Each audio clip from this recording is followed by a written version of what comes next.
কে তুমি এমনি দাঁড়াইছো? জীবনে তোমারে কোনোদিন আমগো এলাকায় দেখি নাই, চেনা চেনাও লাগে না তোমারে, কে তুমি আবার এমনি খারাইলা? আগন্তুক যিনি সামনে দাঁড়ানো তিনি বলে, আমি আজরাইল আলাইহিস সালাম, আমি ইসরাইল, মালাকুল মউত, রূহ কবজ করনে ওয়ালা ফেরেশতা। এই কথা বলতে আমরা হইলে তো ডরায় যেতাম যে মালাকুল মউত আইছে। এখন যদি আপনারা আমার কেউ কয় আমি মালাকুল মউত, কি হাসবেন? এরকম করবেন কি? কথা কন নাকি? এই নরস সরস নাকি বেটা, হাঁটবি নাকি? যুবক বেড়ে কথা কস নাকি? হাঁটবি মানে তোমারে যদি কয় আমি মালাকুল মউত এসেছি, তুমি আমি তো জায়গায় শেষ। কিন্তু এই লোকেরা যখন বলেছে আমি মালাকুল মউত এসেছি, আমি ইসরাইল, আজরাইল আলাইহিস সালাম আইছি, এই কথা যখন বলছে, বলার সাথে সাথে এই লোকটা হাসিয়ে দিয়ে কয়, ও আজরাইল ভাই, কবে থেকে অপেক্ষা করতেছি, আপনি কবে আইবেন? আজরাইল ভাই, যখন তখন আপনি আসতে পারেন, এর লেগে সব সময় আমি ওযু কইরা থাকি। আজকেও আমি ওযুর হালতে আছি।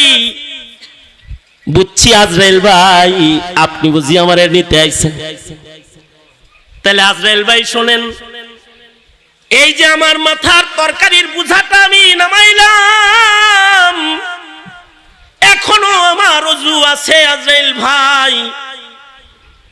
এই যে আমার কাঁধের গামছাটা, এটাই হলো আমার জায়নামাজ। কোন জায়গায় যদি নামাজের রক্ত হইয়া যায়, মসজিদ যদি দূরে রয়, তে মুসল্লা বিছায়া বাবজু আমি আমার রবের কদমে দাঁড়ায় যাই। এখন বা ওযু আছি, কাঁধের গামছাটা এটা আমার জায়নামাজ। ও আজরাইল ভাই, এই যে তরকারির বোঝাও নামাইছি, এই যে গামছা বিছাইলাম, এই যে কেবলার রুখে আমি দাঁড়াইলাম, একটু অপেক্ষা করো ভাই, আমি এখন 2 রাকাত নামাজ পড়তে দাঁড়ায় যাব। যখন আমি সিজদায় পড়ে আমার রবকে ডাকতে থাকবো, সুবহান রাব্বিয়াল আলা আলা। আজরাইল ভাই রে, তখন তুমি আমার রূহটা কবজ কইরা লইয়া যাও। সারা জিন্দেগি ভর নামাজ পড়েছি আর দোয়া করেছি, সিজদার হালতে যেন আমার মরণ হয়। আজরাইল ভাই, সিজদার হালতে আমার রূহটা তুমি কবজ করে নিয়ে যাও। হাসি মুখে কথাটা বইলা গামছাটা যখন বিছাইবার লাগছে, আজরাইল কয়, আসমানে তোমার কথা বারবার আলোচনা হয় বিদায় তোমারে দেখতাইছিলাম। আজকে আর রূহ কবজ করতে আসি নাই, তোমার নেক আমল আর তোমার ঈমানের কারণে তুমি আসমানে বড় প্রশংসিত। আজকের মুলাকাত রূহ কবজের মুলাকাত নয়, আজকের মুলাকাত তোমার সাথে মুহাব্বতের মুলাকাত। আমাদের বিদায়ের পরে দুনিয়া থেকে যখন আমরা চলে যাব, বরজখ এবং আখিরাত, বরজখ এবং আখিরাতে 2 ধরনের মানুষ হবে। এক ধরনের মানুষকে আল্লাহ তাআলা বরজখের জগতেই জান্নাত দান করবেন, আর আখিরাতেও আল্লাহ তাআলা তাদেরকে জান্নাতের মেহমান বানাবেন। তাদের দুঃখ দুর্দশা থাকবে না, আল্লাহ পাকের বিশেষ মেহমান হিসেবে তারা বরজখে আল্লাহ পাকের নিয়ামত ভোগ করবে এবং ময়দানে মাহশারে আল্লাহ পাকের কাছে বিচার সহজ হবে এবং আল্লাহ পাকের কাছে তারা জান্নাতে মেহমান হিসেবে চিরদিন অবস্থানের জন্য জান্নাতে জায়গা পাবে। আর আরেক দল আছে যারা তাদের মূল্যবান হায়াতে আল্লাহ পাকের পছন্দের কর্মকাণ্ড এবং আল্লাহ পাকের পছন্দনীয় রং হাসিল করতে পারে নাই, তাদেরকে কিন্তু কবর জগতে আযাবের মুখোমুখি হইতে হবে এবং কবর থেকেই তাদের দুঃখের জিন্দেগি শুরু হয়ে যাবে। হাসরের কঠিন ময়দানেও বিচার তাদের কঠিন হবে এবং তারা দোজকের আগুনের মধ্যে নিক্ষিপ্ত হবে। প্রতিটা মুমিন হিসেবে এই বিষয়ে লক্ষণীয় বিষয় হলো এটা যে আমার বর্জক, আমার আখেরাত যেন আমি শাস্তিযোগ্য আসামি হিসেবে আল্লাহর কাছে ধরা না খাই। কেউ যদি আসামি হিসেবে আল্লাহর কাছে ধরা না খেয়ে আল্লাহ পাকের মনোনীত হিসেবে যাইতে চায়, তাহলে তার খুব বেশি সম্বল জরুরত নাই। মাত্র দুটি সম্বলের হিফাজতের মাধ্যমে জান্নাতি হিসেবে দুনিয়ার থেকে বিদায় হইতে পারে। মাত্র দুইটা জিনিস লাগবে। তার একটা হলো তার ঈমানের দৌলত, যেটা দৌলতে ঈমান, এটাকে শিরিক মুক্ত একটা দৌলতে ঈমান নিয়ে তাকে আল্লাহর কাছে যেতে হবে। যদি শিরিক মুক্ত দৌলতে ঈমানটা হয় কারণ, তাহলে ঈমানটা অনেক দামি এক ধন। একেবারে সর্বকনিষ্ঠ মুমিন, যার ঈমান সবচেয়ে ছোট, নগণ্য ঈমান যার, আল্লাহর রাসূল বলেছেন এই উম্মতের সর্বকনিষ্ঠ ঈমানদারকেও আল্লাহ তাআলা এমন 10 পৃথিবীর সমান জান্নাত দান করবেন।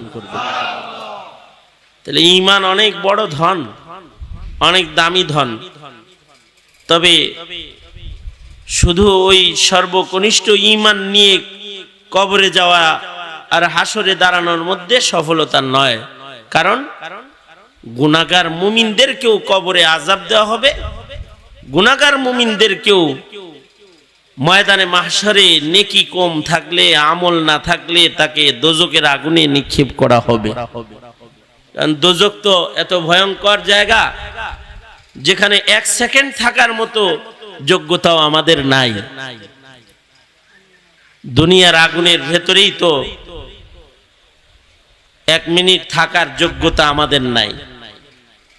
দুনিয়ার আগুনের ভেতরে যদি আমাদের 1 মিনিট থাকার যোগ্যতা না থাকে, তাহলে জাহান্নামের আগুন যেটা, এটার ভেতরে কি কিছু সময় থাকার যোগ্যতাও আমাদের আছে? জোরে আওয়াজ করে বলেন, আছে? নাই তো। কারণ দুনিয়ার আগুন তো সাধারণ আগুন, আর দোজকের আগুন যেটা, এটা ভয়ঙ্কর আগুন। দুনিয়ার আগুন আর দোজকের আগুনের ভেতরে কিছু ব্যবধান। দুনিয়ার আগুন মানুষ জ্বালায়, আর দোজকের আগুন জ্বালাইছেন কে? জোরে আওয়াজ করে বলেন, কে জ্বালাইছেন? আল্লাহ তাআলা জানাইছেন। দুনিয়ার আগুন তো একেবারে স্বাভাবিক আগুন, সাধারণ আগুন। এই আগুন তেজ কম, কিন্তু দোজকের আগুন যেটা, এটার তেজ অনেক ভয়ঙ্কর। কুল নারু জাহান্নামা আশাদ্দু হাররা, কুল নারু জাহান্নামা আশাদ্দু হাররা। ওগো বন্ধু, আপনি বলে দিন দোজকের আগুন কিন্তু বড় ভয়ঙ্কর আগুন, এর ভয়াবহতা কিন্তু বড় শক্ত, কঠিন আগুন যেটা, সেটা কিন্তু দোজকের আগুন। দোজকের আগুন আর দুনিয়ার আগুনের ভেতরে আরেকটা ব্যবধান। একটা ব্যবধান বললাম যে দুনিয়ার আগুন মানুষের হাতে দুনিয়ার আগুন জ্বালায়, কিন্তু দোজকের আগুন জ্বালাইছেন আল্লাহ তাআলা নিজে। দুনিয়ার আগুনের ভেতরে উপকারও আছে, অপকারও আছে, কিন্তু দোজকের আগুনের ভেতরে কোনো উপকার নাই। দোজকের আগুনের ভেতরে শুধু ক্ষতি আর ক্ষতি। দুনিয়ার আগুনে উপকার আছে। এ কারণে আগুন ছাড়া কিছুই হয় না। ভাত রান্না করবে, তাও আগুন দরকার হয়। একটা জিনিস প্রস্তুত করবে, আগুনের জরুরত হয়। ঘর বানাবে, আগুন লাগবে। কারণ ঘর বানানোর টিন অস্তিত্বে আসতে আগুন লাগবে। বিল্ডিং গাঁথবে, লোহা অস্তিত্বে আসতে আগুন লাগবে। ইট এটা শক্ত হইতে আগুন লাগে। দুনিয়ার আগুনের ভেতরে এমন উপকার আছে যে উপকারের কারণে মানব জীবনের সব জায়গায় সর্বক্ষেত্রে আগুনের জরুরত হয়। খানা খাবে তো আগুন লাগবে, ভাত রান্না করবে আগুন লাগবে, রুটি পাকাবে আগুন লাগবে, তরকারি রান্না করবে আগুন লাগবে। আগুনের বহু উপকার। শীতের দিনে একটু শীতের আক্রমণ থেকে বাঁচবে তো আগুন লাগবে। আমাদের মানিকগঞ্জে এই আমি তো নোয়াখালীতে আইছি না, আপনাদের দেশেরই, আপনাদের দেশ আমারও দেশ, এই আর কি। তা শীতের দিনে আইলা সাজায়, আইলা আছে না? হ্যাঁ, কি আইলা চিনেন না? হ্যাঁ, অবশ্য আমার মজনু বিয়াই, ওনার বিয়াই উনি আমেরিকা থেকে আইছে। আপনারা তো বাংলাদেশেই ছিলেন, আইলা তো চিনার কথা, তো আমেরিকান মাল না, ঠিক না? আইলা এটা যে সাজায় এতে কয়লা, এটা আগুন লাগে, আগুন ছাড়া সাজান যাইব? শীতের দিনে বাজারের পাহারাদারের আগুন লাগে, দেখবেন খের কতগুলো ধরায়া আগুন ধরাইছে, আগুন ধরায়া আগুন পোয়াইতেছে। তার মানে শীতের সময় আগুনের ভেতরে একটা উপকার সেও পাইতেছে। হাজারো রকমারি এই যে এই জিনিসটা প্রস্তুত হয়েছে, মাইক মাউথপিস, এটা বানাইতে আগুন লাগছে, এই যে এটা বানাইতে আগুন লাগছে, তারগুলো বানাইছে আগুন দিয়ে বানাইছে, এটাকে পোড়াইছে, গলাইছে, সুন্দর করে আগুন দিয়ে এটাকে প্রসেসিং করেছে।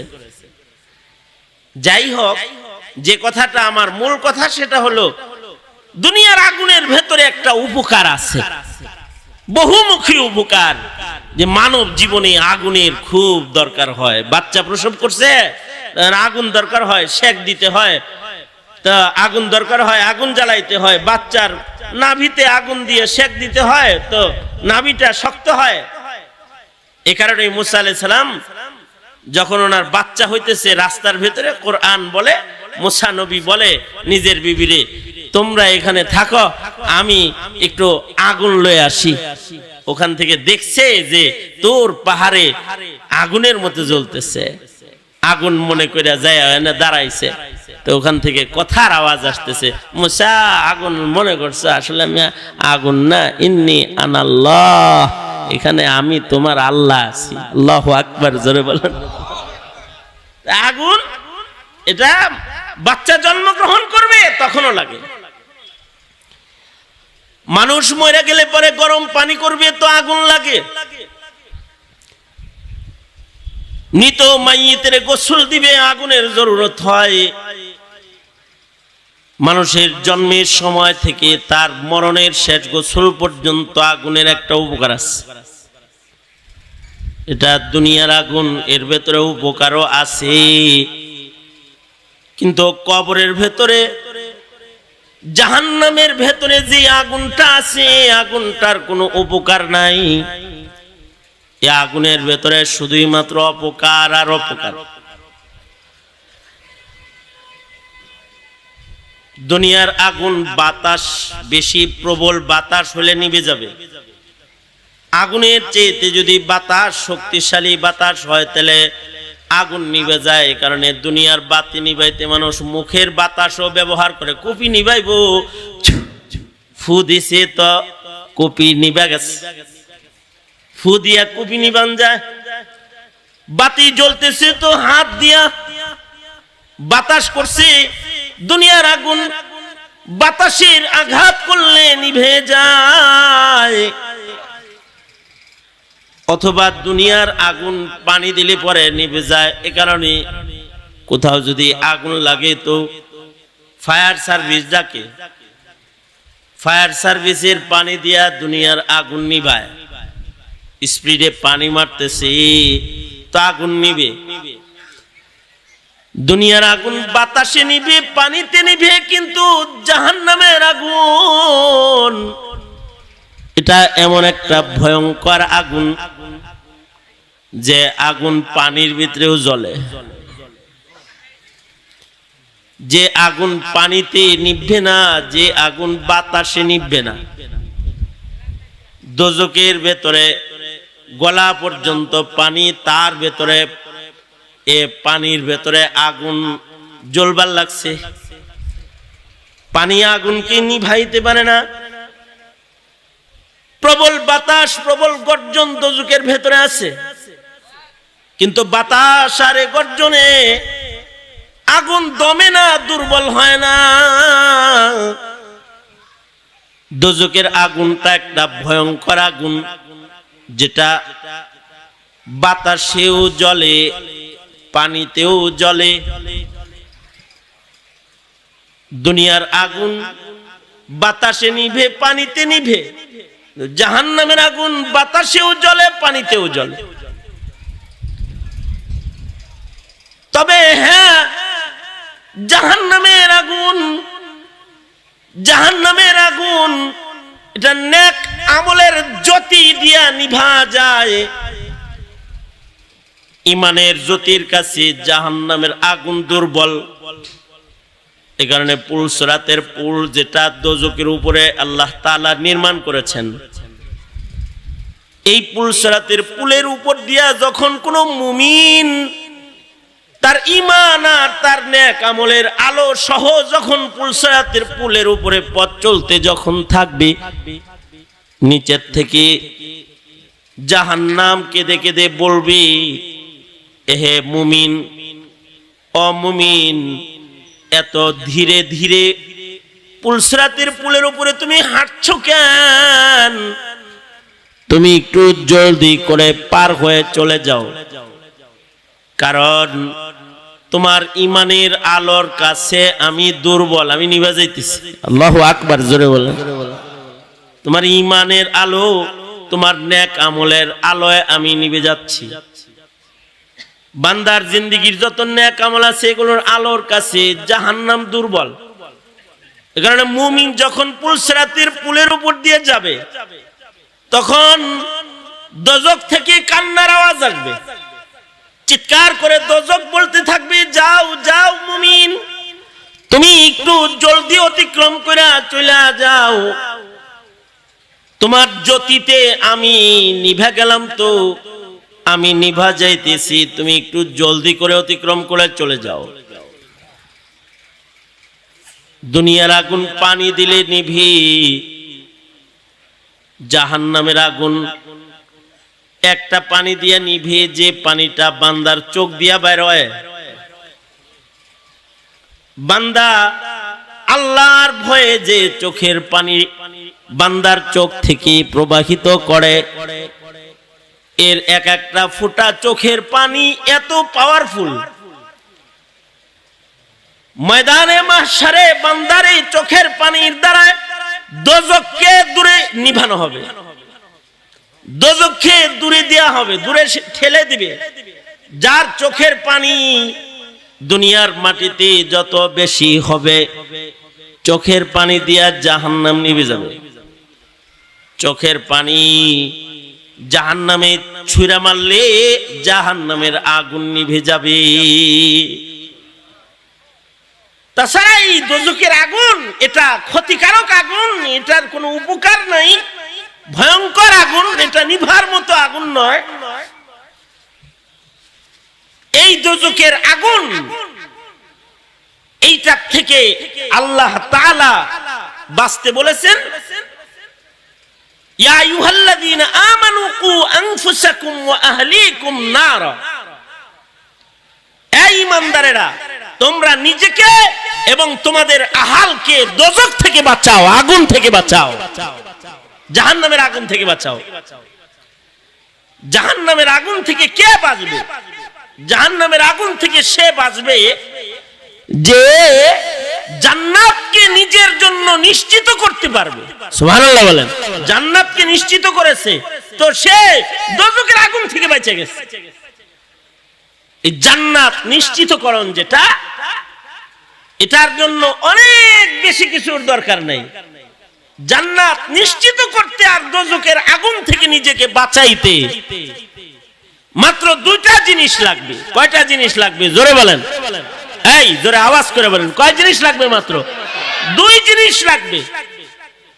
এক নাম্বার হলো শিরিক মুক্ত সাচ্চা পাক্কা একটা ঈমান লাগবে। শুধু ঈমান দিয়ে দোজখ থেকে নিজেকে বাঁচানো সম্ভব নয়, ঈমানের সাথে যতক্ষণ পর্যন্ত না নেক আমলের শক্তিও অর্জিত না হবে। আমাদের তো এখন ঈমানও কমজোর, নেক আমলও কমজোর। আমাদের নেক আমলও কম, আমাদের ঈমানের জ্যোতিও এখন কম। এই যুগের মুমিনদের যে ঈমান, এই ঈমান দিয়ে দোজখের আগুন থেকে বাঁচা মুশকিল। দোজখের আগুন থেকে বাঁচতে হলে মুমিনে কামিল হইতে হবে। মুমিনে কামিল যারা, তারা দোজখের আগুন থেকে মুক্ত। কামিল মুমিন যারা, তারা জাহান্নামের আগুন থেকে মুক্ত। শুধুই মাত্র কালেমা পড়ার মাধ্যমে অথবা মুসলিম ঘরে জন্মগ্রহণ করে মুখে কালিমা পাইলেই সে কামিল মুমিন হয় না। কামিল মুমিন হওয়ার জন্য কামিল মুমিনের আলাদা যে সিফাতগুলো আছে, সেই সিফাতগুলো অর্জন না করা পর্যন্ত একজন মানুষের নাম কামিল মুমিনের দপ্তরে যায় না। আমাদের একটা ভুল ধারণা হলো, আমরা মনে করি কালেমা পড়ছি তো আমি মুমিন। কালেমা পড়লেই মুমিন হয় না, বরঞ্চ কিছু শর্ত শারায়েতের ভিত্তিতে কালেমা পড়নেওয়ালা মুমিন। শুধু কালেমা পড়ার যে কাম, এটা তো মুনাফিকেও পড়ছে। মুনাফিকরাও বলতো লা ইলাহা ইল্লাল্লাহ মুহাম্মাদুর রাসূলুল্লাহ, তারা বলতো। শুধু এতটুকু বলার মাধ্যমে একজন মানুষ কামিল মুমিন না। এ কারণে আল্লাহর রাসূল সাল্লাল্লাহু আলাইহি ওয়াসাল্লামের ঈমানের বহু শাখা প্রশাখা বর্ণিত করেছেন। আল্লাহর রাসূল বলেন, আল ঈমানু বিজউ ওয়া সাবউনা শুবাতান, ঈমানের 70-এরও বেশি শাখা প্রশাখা আছে। ঈমানের 70-এরও বেশি শাখা প্রশাখা আছে। ইমাম বাইহাকী রাহমাতুল্লাহি আলাইহি শুআবুল ঈমান বিশাল বড় এক অধ্যায়ের কিতাব লিখেছেন। শুধু ঈমানের অধ্যায় নিয়ে কিতাব লিখিত হয়েছে।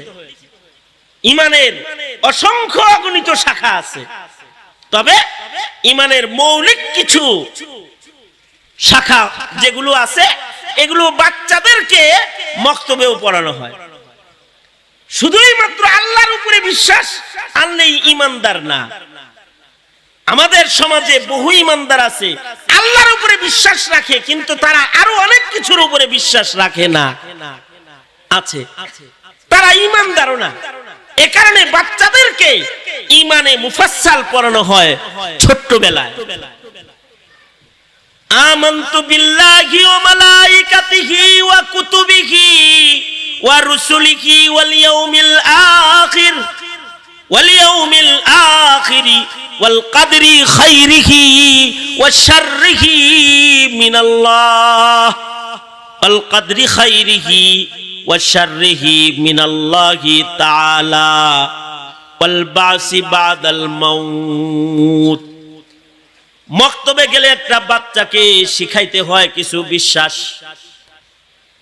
বাচ্চাদেরকে শেখানো হয় শুধু আল্লাহর উপরে ঈমান না, বিশ্বাস না, আরো কিছু বিশ্বাস আছে। বলো যে আমি বিশ্বাস এনেছি, ঈমান আনয়ন করেছি আল্লাহর উপরে, ওয়া মালাইকাতিহি, এবং আল্লাহর তৈরি ফেরেশতার উপরে ঈমান। আল্লাহ আছেন, ফেরেশতা আছেন। আল্লাহ আছেন, আল্লাহকে দেখি না। আল্লাহর ফেরেশতাও আছে, আমি দেখি না। ফেরেশতা আছে, কিন্তু আপনি আমি দেখি না। কত ফেরেশতা আছে আল্লাহর রাসূল বলেন, কত ফেরেশতা যে আল্লাহ বানাইছে, এটা গোনার শক্তি আমাদের নাই। প্রত্যেকটা মানুষের সাথে সাথে ফেরেশতা আছে।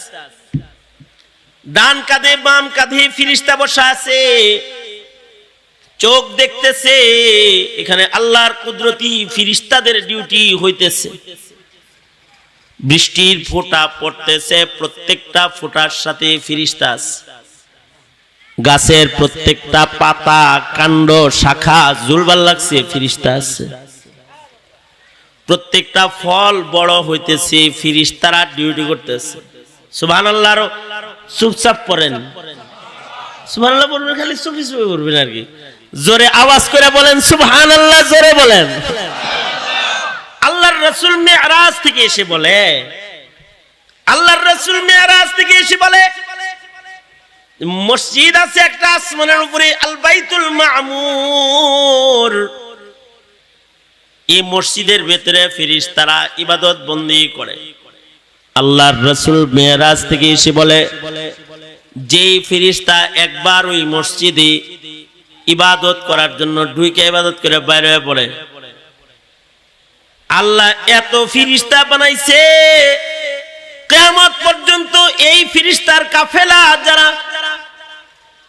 আল বাইতুল মামুর মসজিদে একবার ঢুইকা ইবাদত করলো, এরা ইসরাফিলের বাঁশি বাজার আগে বাইতুল মামুর মসজিদে ফেরেশতাদের কিবলার ভেতরে তারা দ্বিতীয়বার ঢোকার আর চান্স পাবে না।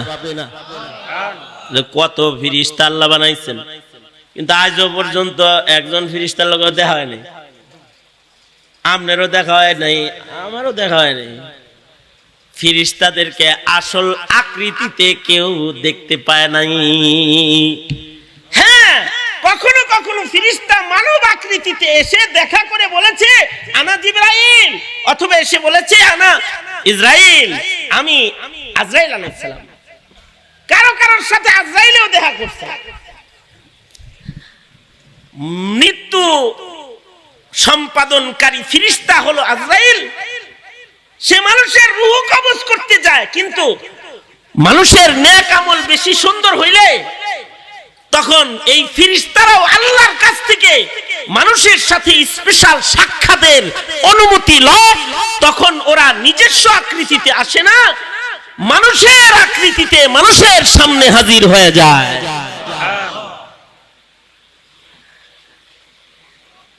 যেমন ইব্রাহিম আলাইহিস সালামের কাছে ফেরেশতা আসছে, কোরআন বলে ইব্রাহিম আলাইহিস সালামের কাছে ফেরেশতা আইছে। যেমন লূত আলাইহিস সালামের কাছে ফেরেশতা আসছে, কোরআন বলে ফেরেশতা এসেছে লূত আলাইহিস সালামের গ্রামে, দেখা করেছে পয়গম্বরের সাথে। পয়গম্বর কি বলতেছে, আমাকে নিয়ে চিন্তা করেন না, আমরা দেখতে মানুষ, কিন্তু আসলে আমরা কিন্তু ফেরেশতা। তার মানে নিজের আকৃতিতে আসে নাই, মানুষের আকৃতি ধারণ করে তারপরে আসছে। যেমন মালিক ইবনে দিনার রহমাতুল্লাহি আলাইহি, উনি একদিন এক কবরস্থানে পার দিয়ে যাচ্ছেন, তো উনি দেখলেন যে গুরুস্থানের ভেতরে দুইটা লোক কাগজ কলম নিয়ে কি যেন বয়া বয়া লিখবার লাগছে। এটা দেখলেন, দেখে মালিক ইবনে দিনার কাছে গেলেন, যাই বলেন, এই কে তোমরা? কয় আমরা আল্লাহর ফেরেশতা। কি করো তোমরা এখানে?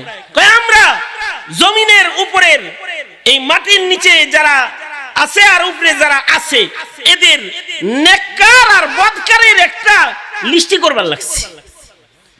আসলে এদের মালিক ইবনে দিনারের সাথে দেখা করার শখ জাগছে, আল্লাহর কাছ থেকে তারা অনুমতি লইছে যে কামও করিগা, এর লগে একটু দেখাও করিগা। আল্লাহ দেখা করার ইজাজত দিবেন, তো দেখা করতেছে। কি করো তোমরা? আমরা নেককার আর বদকারের লিস্টি করতেছি। মালিক ইবনে দিনার সম্পর্কে তাজকিরাতুল আউলিয়ার ভিতরে লেখা হয়েছে, উনি তো এমন আল্লাহওয়ালা ছিলেন, দুনিয়াতে কিছু আল্লাহওয়ালা এমন আছে তারা আল্লাহর কাছে কিছু চাইলে নগদে পায়। মালিক ইবনে দিনার ছিলেন ওইরকম একজন আল্লাহওয়ালা, যিনি আল্লাহর কাছে কিছু চাইলে নগদে পাইতেন। আল্লাহু আকবার কাবীরা, নগদে পাইতেন। একদিন নৌকা দিয়ে যাচ্ছেন, এই সময় নৌকার ভেতরে বসে বসেই মুরাকাবা করতেছেন, আল্লাহ যদি আমার পানি বানাইতো তাইলে কি করতাম, আল্লাহ যদি আমার পানির ভেতরে যে মাছ আছে এই বানাইতো তাইলে কি করতাম, দয়া করে আল্লাহ আমাকে মানুষ বানাইছে। মুরাকাবার হালতে উনি আছে নৌকার ভেতরে। নৌকার মাঝি তখন টাকা তুলতেছে, নৌকা ছাড়বো না ততক্ষণ ভাড়া আদায় না করে। মুরাকাবারত মালিক ইবনে দিনারকে বলল, এই টাকা দাও।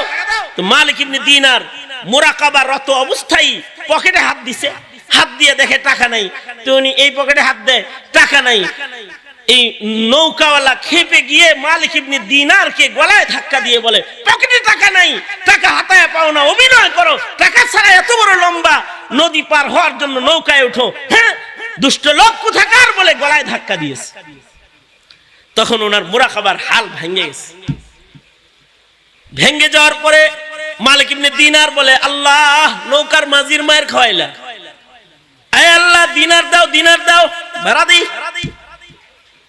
মুখ দিয়া বলছে, আল্লাহ আমাকে দিনার দাও। এটা বলার সাথে সাথে কারামাতুল আউলিয়াই হাক্কুন, এটা লা নুসাদ্দিকু ওয়া লা নুকাদ্দিবু, ওলিদের কারামত, এটা অস্বীকার করা যায় না। যদি কেউ বিশ্বাস নাও করে, অবিশ্বাস করার সুযোগ নাই। সাথে সাথে মাছগুলো দিনার ঠোঁটে নিয়া নদীর ভেতর থেকে মাছ দিনার লইয়া মাথা উঠায় ধরছে মালিক ইবনে দিনারের কাছে নৌকার চতুর্দিকে। মালিক ইবনে দিনার একটা দিনার নিয়া ভাড়া দিয়া, এই আল্লাহ গুনা আমার যাওগা, আল্লাহ গুনা যাওগা। আরে ইবনুল হাজার আসকালানী রহমাতুল্লাহ আলাইহি তাহজিবুত তাহজিব কিতাবের ভিতরে লিখেছেন, এক বুজুর্গ ছিলেন, বড় মুহাদ্দিস ছিলেন, জমানার একজন বড় মুহাদ্দিস। ওনার সাওয়ানেহ লিখতে যায় লিখেছেন যে এই মুহাদ্দিস ইবনুল হাজার আসকালানী কে? ইবনুল হাজার আসকালানী হলো যিনি বুখারী শরীফের শরহ লিখেছেন, বুখারী শরীফের ব্যাখ্যা গ্রন্থ যিনি লিখেছেন, তিনি হলেন ইবনুল হাজার আসকালানী রাহমাতুল্লাহ আলাইহি। উনি বর্ণনা করেন, পেছনের যুগের বড় একজন মুহাদ্দিস এমন ছিল, ইবাদত বন্দিগি, ইমান মজবুত, আর ইবাদত বন্দিগি এত, এগুলো দিয়া আল্লাহর লগে এই রকমের খাতির লাগাইছে, দুনিয়ার জিন্দেগিতে কখনো তার না খায় থাকা লাগে নাই, খাবারের জন্য ঘোরা লাগে নাই। যেমন হযরত আবু হুরায়রা জীবনের শেষ প্রান্তে এসে লম্বা একটা যুগ পর্যন্ত ওনার কোনোদিন না খায় থাকা লাগেনি, কিন্তু এক সময় উনি না খেয়ে রয়েছেন। তখন মৃগী রুগী মনে করে ওনার মুখের ভিতরে জুতা দিয়া মানুষ পারাইতো। হযরত আবু হুরায়রা বলেন, আমি হলো ইলম হাসিল করার লেগে নবীর দরবারে পড়ে থাকি, আরে খানা খাইতেও যদি যাই তাহলে ইলম থেকে যদি আমি বঞ্চিত হয়ে যাই, এর লেগে আমি খানা খাইতে যাই না। মানুষ আমাকে মৃগী রুগী মনে করে আমার মুখে জুতা দিয়া বাড়ি দেয়, কারণ জমানার নিয়ম ছিল মৃগী রুগীরে নাকের কাছে জুতা আনলে পরে মৃগী রোগ ভালো হইতো। হযরত আবু হুরায়রা বলেন, একদিন আমার কষ্ট শেষ হয়ে গেল যে আল্লাহর রাসূল আমাকে কিছু খেজুর হাদিয়া দিলেন, আর একটা থলে দিয়া বললেন, এই থলের ভিতরে খেজুরগুলা ঢুকায় রাখো, যখন তোমার ক্ষুধা লাগবো বাইর করে খায়ো। নবীর দেয়া খেজুর আমি থলের ভেতরে কমরের ভেতরে রাখলাম। সেই যুগ থেকে হযরত আবু বকরের যুগ, হযরত উসমানের যুগ পর্যন্ত পুরাটা সুদীর্ঘ এই দুই যুগ খিদা লাগলেই কমর থেকে বাইর করে খাইতাম, কিন্তু এটা কমতো না। আল্লাহর নবীর দেয়া খেজুরের ভিতর থেকে খেজুর খাইয়া আবার এটা কমরে গুজ্জা রাখতাম, দেখতাম যে এটা আবার বইরা রইছে। শুধু নিজে খাই নাই, হযরত আবু হুরায়রা বলে মানুষ আসলে তা করে খাওয়াইতাম, খাওয়াইলেও কমতো না, আবার কমরে রাখলে এটা বইরা যেত। আল্লাহর সাথে তাআল্লুক কামেল হইয়া গেলে, ঈমান আমল মজবুত হয়ে গেলে দুনিয়াতেও এই দশা হয়।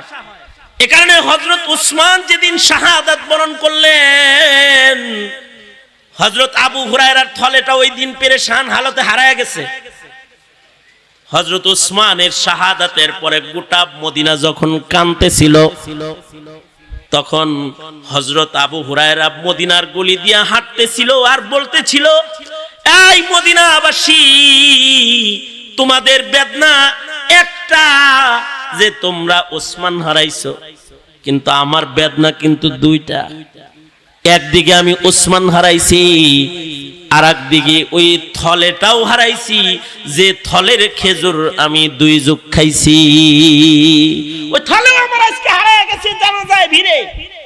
লিন্নাসি গাম্মুন ওয়ালি গাম্মান, লিন্নাসি গাম্মুন ওয়ালি গাম্মান, ফাকদুল জিরাব ওয়া কাতলু শাইখি উসমান। লিন্নাসি গাম্মুন ওয়ালি গাম্মান, ফাকদুল জিরাব ওয়া কাতলু শাইখি উসমান। হযরত আবু হুরায়রা বলতেন, মদিনার মানুষের এক দুঃখ যে উসমান হারাইছে, কিন্তু আমার দুঃখ দুইটা, আমার থলে হারাইছে আবার উসমান হারাইছে।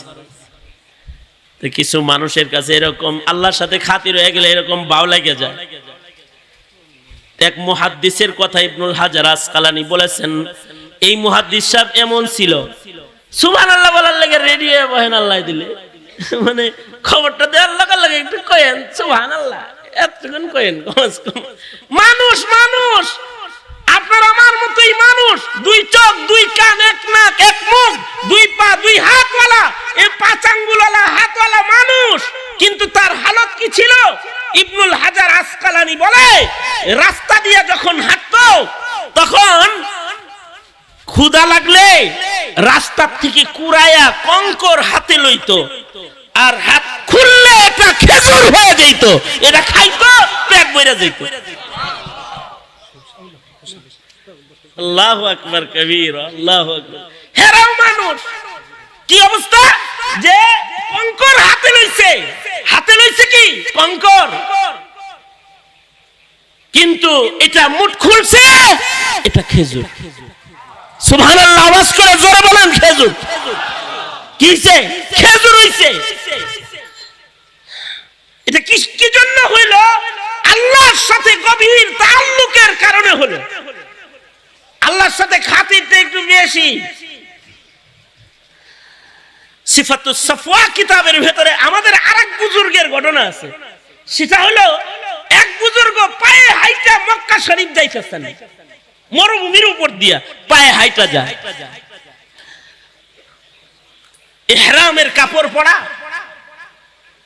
পাশেই আবার আরেকজন ইহরামের কাপড় পরা, ইহরামের কাপড় পরা ঘোড়ার পিঠে সওয়ার হয়ে যাইতেছে।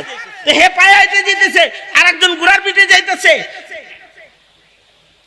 সওয়ারিতে আরোহণকারী হাজী সাহেব পায়দাল জমিনে হাঁটনেওয়ালা হাজী সাহেবকে বলে, এ হাজী সাহেব যাইবা কই? কই তুমি যাইবা কই? আরাফার মাঠে যাচ্ছি, হজ্জে বাইতুল্লাহতে যাচ্ছি। তুমি যাও কই? আমিও আরাফায় যাইতাছি। তুমি যাইতেছো পায়ে হাইটা, আর আমি হইলাম সওয়ারিতে চড়ে আরামে যাই। তোমার হাঁটার গতি যা লাগে, এতে আরাফা যায় ধরতে পারবা বলে মনে হইতেছে না।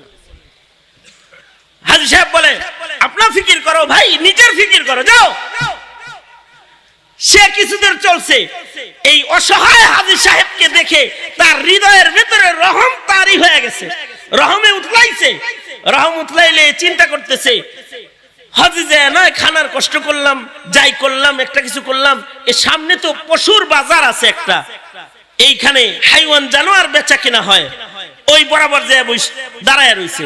আর এই লোক যখন হাঁটতে হাঁটতে এই বাজার পর্যন্ত এসেছে, তো নিজের সংরক্ষিত টাকাগুলা হাজী সাহেবকে দিয়া বলে, হাজী সাহেব এই বাজারে হাইওয়ান জানোয়ার বিক্রি হয়, আমি এই টাকাগুলো আপনাকে হাদিয়া দিলাম। দুর্বল একটি ঘোড়া যদি এখান থেকে আপনি কিনে নেন, তাহলে আপনি সওয়ারিতে চড়ে মক্কায় যেতে পারবেন। হাদিয়া দিতেছে। মুসলমান মুসলমান ভাই ভাই রে হাদিয়া দেওয়া সুন্নাত না, তো হাদিয়া দিতে টাকা ধরছে, নেন। এই কথা বলতে হাজী সাহেবের লোকে তার রবের সাথে তার ঈমান আমল এত পুখতা, এই হাজীর লোকে তার রবের সাথে এত খাতির, সে হাত উঠায় বলে, ও আল্লাহ, ও আমার বেশি কাছে না তুমি আমার বেশি কাছে, আমার যদি কিছু নিতেই হয় তার কাছ কাছ থেকে নিব কেন? কিছু টাকা দাও তো আল্লাহ, দাও বইলা এরকম মুঠ করছে, মুঠ খুলছে আর দেখে দিনার দিরহাম হাতে আছে। এইটা একে হাদিয়া দিয়া কয় এটা তোমার সফরের জন্য আমি তোমাকে হাদিয়া দিলাম, কারণ আমার টাকা চাইয়া নিতে তোমার মতো ধনীর কাছ থেকে চাইয়া নেওয়া লাগে না। যিনি সবচেয়ে বড় ধনী তিনি হলেন আমার আল্লাহ। আমার কিছু জরুরত হইলে আমি আমার আল্লাহর কাছে চাই। আল্লাহু আকবার বলেন, আল্লাহর কাছে চাই। তুমি কি মনে করেছো পয়সার অভাবে হাঁটছি? না না না, নিজে নিয়ত করেছি পায়ে হেঁটে হেঁটে কাবা ঘরে যাব, যত কদম হাঁটবো তত রবের প্রিয় হব। আল্লাহু আকবার জোরে করে বলে, তত নেকি জমা হবে।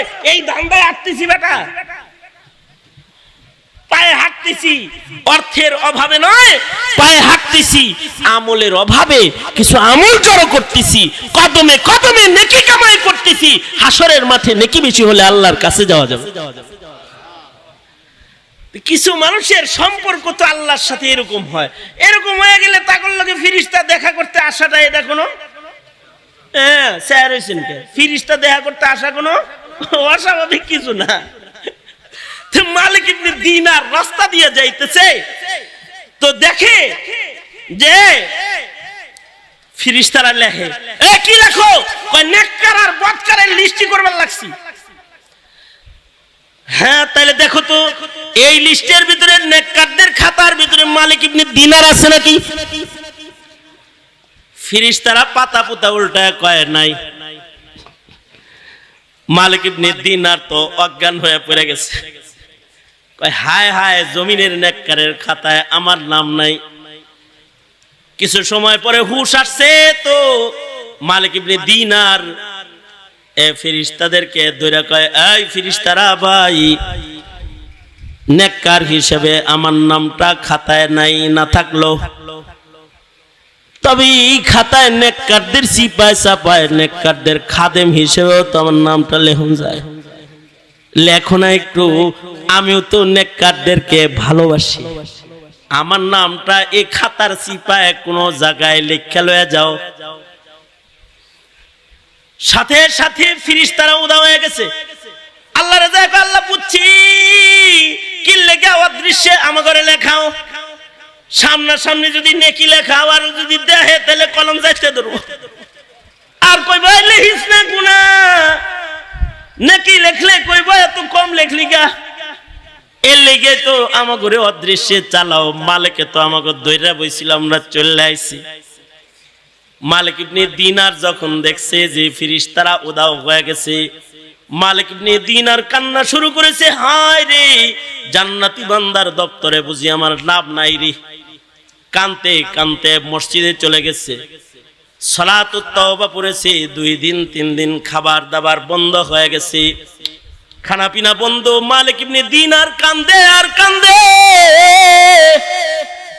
খাওয়া দাওয়া নাই, শুধু কান্না। গো আল্লাহ, নেককারের খাতায় আমার নাম নাই। কানতে কানতে মালিক ইবনে দিনার ক্লান্ত পরিশ্রান্ত এক সময় ঘুমিয়ে পড়েছে। ঘুমের ঘরে স্বপ্নে দেখে যে ফিরিস্তাগুলার সাথে দেখা হয়েছে, ওরা ঘুমে আবার আইছে। কয়, মালিক কান্দো কেন? একটা সুখবর দিতে তোমার ঘুমি আমরা আসতে বাধ্য হয়েছি তাড়াতাড়ির জন্য। সেটা হলো, আমাদের খাতায় তোমার নাম না থাকলেও আমাদের নকল খাতাটা যখন আসমানের আসল খাতার সাথে মিলাইতে গেছি, যায় দেখি আল্লাহর খাতায় মালিক তোমার নাম আছে। এত বড় নেককার ছিলেন, এ কারণেই তো দিনার দিরহাম মাসে ঠোঁটে লইয়া উপরে উঠে যেত। মুহতারাম হাজিরিন, এটা মানুষের নেক আমল আর ইমানে কামেল দিয়ে এগুলো অর্জিত হয়। এক বুজুর্গ রাস্তা দিয়ে যে জান্নাত তো অনেক দূরের কথা, কবরের জান্নাত তো অনেক দূরের কথা, দুনিয়াতেও ইজ্জত অর্জন হয় নেক আমল আর ইমানে কামেল যদি কারোর অর্জন হয়। এক বুজুর্গ সাধারণ একজন তরকারিওয়ালা, সাধারণ তরকারিওয়ালা একজন মানুষ, বাজারে তরকারি বিক্রি করে আর জীবন যাপন করে। সবজি বিক্রেতা, এই সবজি বিক্রেতার গুণ হলো তার রাতের নামাজ কাজা নাই। এই সবজি বিক্রেতার গুণ হলো সে সব সময় ওযুর হালতে থাকে। আল্লাহু আকবার বলেন। ওযুর হালত বুঝছেন তো?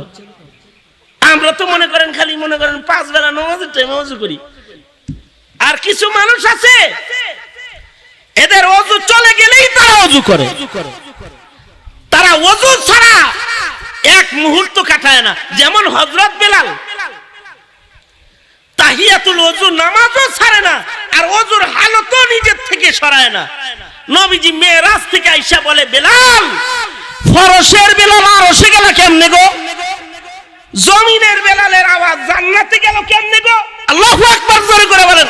এ কালা বেলাল, তুমি এইরকম পাওয়ারফুল যে তোমার জুতার আওয়াজ জান্নাতের ভিতরে, কি আমল করো?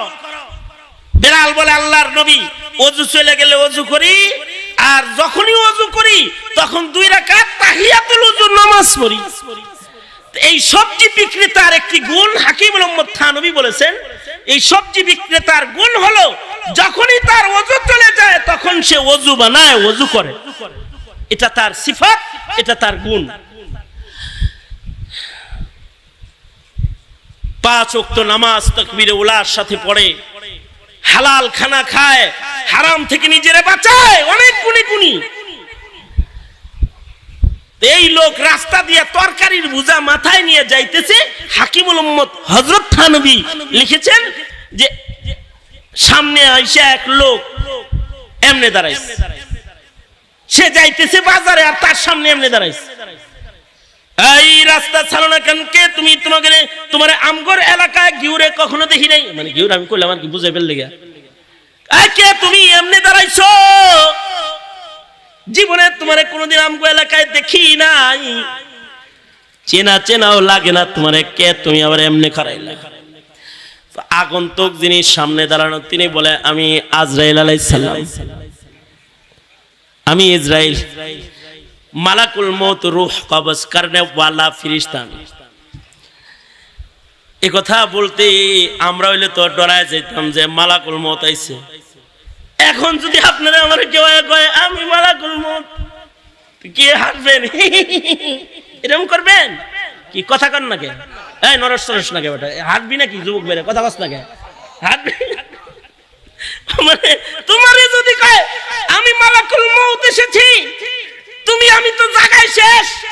কিন্তু এই লোকেরা যখন বলেছে আমি মালাকুল মউত এসেছি, আমি ইসরাইল, আজরাইল আলাইহিস সালাম আইছি, এই কথা যখন বলছে, বলার সাথে সাথে এই লোকটা হাসিয়া দিয়ে কয়, ও আজরাইল ভাই, কবে থেকে অপেক্ষা করতেছি, আপনি কবে আইবেন? আজরাইল ভাই, যখন তখন আপনি আসতে পারেন, এর লেগে আর সব সময় আমি ওযু কইরা থাকি। আজকেও আমি ওযুর হালতে আছি। বুঝছি আজরাইল ভাই, আপনি বুঝি আমারে নিতে আইছেন। তাহলে আজরাইল ভাই শোনেন, এই যে আমার মাথার তরকারির বোঝাটা আমি নামাইলাম, এখনো আমার ওযু আছে আজরাইল ভাই। এই যে আমার কাঁধের গামছাটা, এটাই হলো আমার জায়নামাজ। কোন জায়গায় যদি নামাজের রক্ত হইয়া যায়, মসজিদ যদি দূরে রয়, এই মুসল্লা বিছায়া বাবজু আমি আমার রবের কদমে দাঁড়ায় যাই। এখন বা ওযু আছি, কাঁধের গামছাটা এটা আমার জায়নামাজ। ও আজরাইল ভাই, এই যে তরকারির বোঝাও নামাইছি, এই যে গামছা বিছাইলাম, এই যে কেবলার ওখানে আমি দাঁড়াইলাম, একটু অপেক্ষা করো ভাই, আমি এখন 2 রাকাত নামাজ পড়তে দাঁড়ায় যাব। যখন আমি সিজদায় পড়ে আমার রবকে ডাকতে থাকবো, সুবহানা রাব্বিয়াল আলা আলা। আজরাইল ভাই রে, তখন তুমি আমার রূহটা কবজ কইরা লইয়া যাও। সারা জিন্দেগি ভর নামাজ পড়েছি আর দোয়া করেছি, সিজদার হালতে যেন আমার মরণ হয়। আজরাইল ভাই, সিজদার হালতে আমার রূহটা তুমি কবজ করে নিয়ে যাও। হাসি মুখে কথাটা বইলা গামছাটা যখন বিছাইবার লাগছে, আজরাইল কয়, আসমানে তোমার কথা বারবার আলোচনা হয় বিদায় তোমারে দেখতাইছিলাম।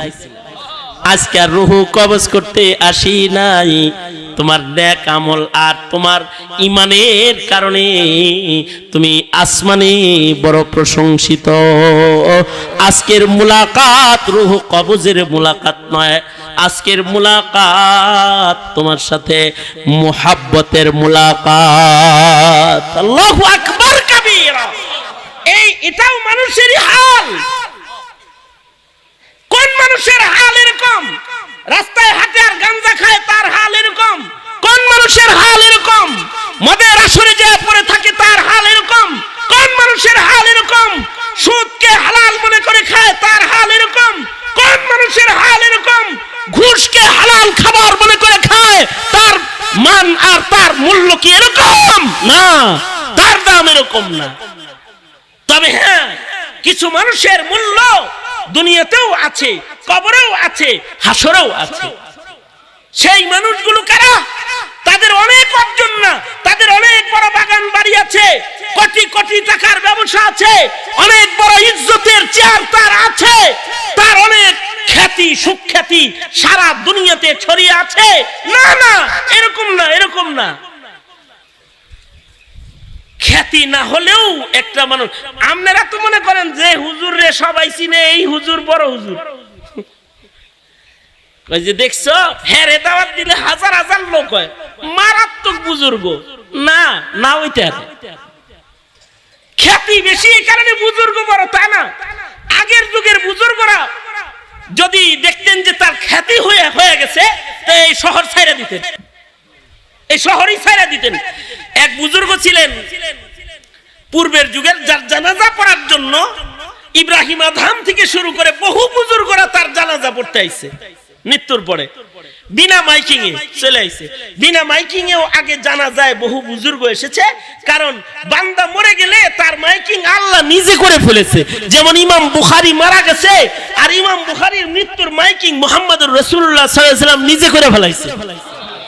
ইমাম বুখারী রাহমাতুল্লাহ যেখানে মারা গেছে, ওখানে তেমন কোনো মানুষও নাই, কিন্তু সব বুজুর্গরা স্বপ্নে দেখতেছে আল্লাহর রাসূল বলতেছে, এই আমি একজনের লেগে অপেক্ষা করতেছি। কার লেগে অপেক্ষা করেন? আল্লাহর নবী কয়, জানো না আমার মুহাম্মদ আজকে আমার কাছে আইতাছে, সে তো মারা গেছে, সে আজকে বরজখে আসতেছে, আমি তার ইস্তেকবালে দাঁড়ায় রয়েছি। সকাল বেলায় যায় দেখে যে ইমাম বুখারী মারা গেছে। কিছু মানুষ তো এরকম হয়ে যায়, এদের মরণেরও মাইকিং হয়, কিন্তু আসমানে তাদের মাইকিং হলেও আমাদের মাইকিং জমিনে হয়। আর কিছু নেককারের মাইকিং আসমানে হয়, জমিনে তাদের কেউ চিনে ফেললে তারা এলাকা ছেড়ে চলে যায়। এরকম এক বুজুর্গ ছিলেন, জমিনে কেউ চিনে ফেললে তো মানুষ, এলাকার মানুষ জ্বালাইছে যে তো বুজুর্গ লোক, খালি পানি ভরা নিতে আসে, তেল ভরা নিতে আসে, তো ভাগ্য ভরা।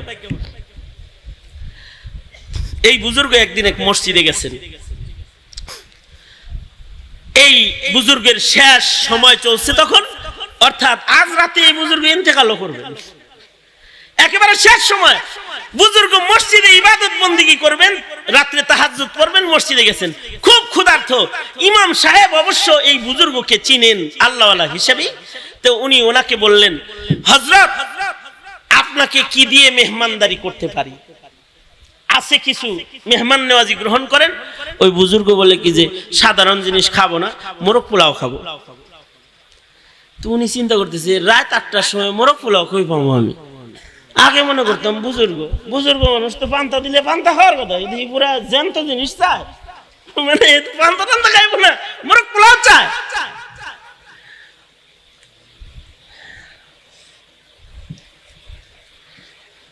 তো বুজুর্গ খাইলো না, উনি বিশ্রাম নিতেছে, শেষ রাত্রে তাহাজ্জুদ পড়বে বলে বিশ্রামে চলে গেছে। এই ইমাম সাহেবও ওনার রুমে গেছে, আর চিন্তা করতেছে, সারা জনম জানলাম এই লোকটা বুজুর্গ বড়, আজকে দেখি এই লোকটা খাদক বড়, মনে মনে ভাবতেছে।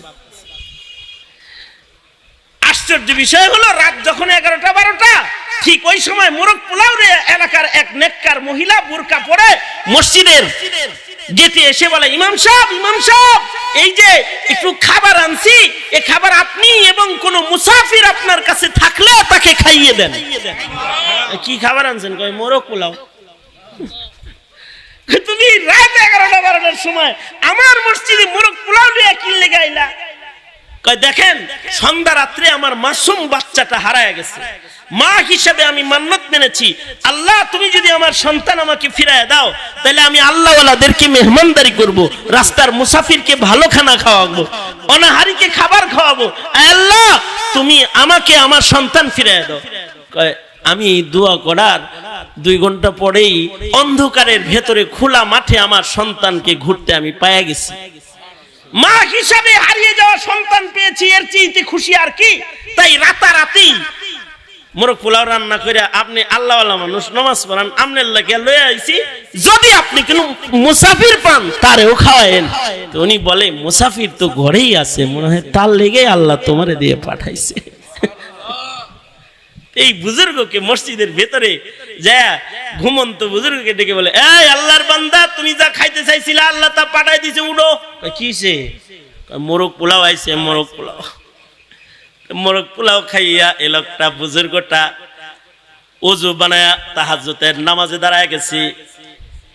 এই নামাজ তাহাজ্জুদ শেষ করার পরে বুজুর্গের হায়াত ফুরায় গেছে, অর্থাৎ আল্লাহর বান্দাকে দুনিয়া থেকে নেওয়ার আগে তার চাহিদা মতো খানা খাওয়ায়া তারপরে আল্লাহ তাআলা নিতেছি। এবং ওই মসজিদের ভেতরে ইন্তেকাল হয়েছে। সকালবেলায় দেখা গেল এলাকার দূর দারাজ থেকে বুজুর্গরা তার জানাজা পড়তে এসেছে। ইমাম সাহেব বলে, কেমনে বুঝলেন যে উনি মারা গেছে? কয় আরে আমাদেরকে ঘুমের মধ্যে বলা হয়েছে অমুক মসজিদে আমার পেয়ার লাশ আছে, যে গোসল দাও। জমানার 4 বুজুর্গ এসে তাকে গোসল দিয়েছে এবং জানাজা পড়ে কবরে নামায়েছে। নেককার যখন কেউ হয় তার লগে রবের খাতির এরকম হয়। হ্যাঁ হয়, দুনিয়াতেও হয়।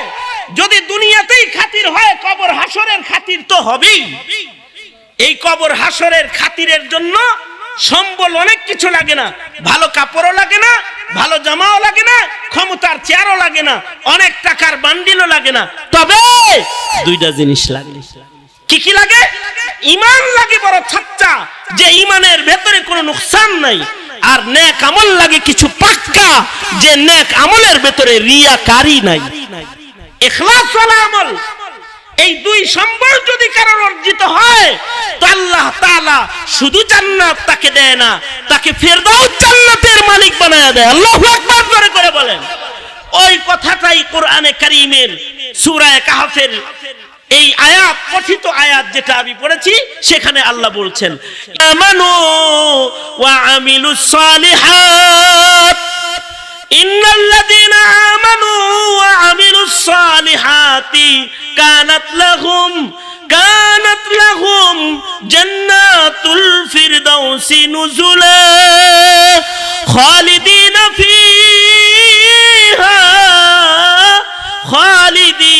ফিহা লা ইয়াবগুনা আনহা হিওয়ালা। ফেরদাউস জান্নাত আল্লাহ তাআলা ওই ঈমানদারদেরকে দান করবে, কোনদিন আর সে জান্নাত থেকে বান্দার বের হইতে হবে না। 2টা সিফাত, 2টা সম্বল যে ঈমানদারের থাকবে, একটা হলো দৌলতে ঈমান যেন ক্ষতিগ্রস্ত না হয়। ইন্নাল্লাযীনা আমানু, নিশ্চয়ই যারা ঈমানদার, পাশাপাশি ওয়া আমিলুস সালিহাত, ঈমানটা কেমন হবে, নেক আমলটা কেমন হবে, পরের আয়াতে যে আল্লাহ তাআলা বলতেছেন, ফামা কানা ইয়ারজু লিকা রাব্বিহি ফালইয়ামাল আমালান সালিহান ওয়া লা ইউশরিক বিইবাদাতি রাব্বিহি আহাদা। শিরক মুক্ত ঈমান হবে আর রিয়া মুক্ত আমল হবে। শিরক মুক্ত ঈমান আর রিয়া মুক্ত নেক আমল যাদের হবে তাদের আল্লাহ ফেরদাউস জান্নাতে মুলাকাত দান করবে। আল্লাহু আকবার করে বলেন। সুতরাং তোমার জীবনের বড় ধন হলো তোমার ঈমান, তোমার জীবনের বড় ধন হলো তোমার নেক আমল। এই 2টার গুরুত্ব বাদ দিয়া দুনিয়ার যত জিনিসের গুরুত্বই তুমি দিবে, সফলতা তোমার কাছে আসবে না। তোমাকে জিঞ্জিরে আবদ্ধ হতে হবে, কবর হাসরে লাঞ্ছিত হতে হবে, বেইজ্জতির মালা তোমাকে গলায় নিতে হবে যদি ঈমান আমল বর্জনকারী হয়ে যাও। সুতরাং ঈমান নষ্ট করা যাবে না, আমল বাদ দেওয়া যাবে না। ইনশাআল্লাহ বলেন।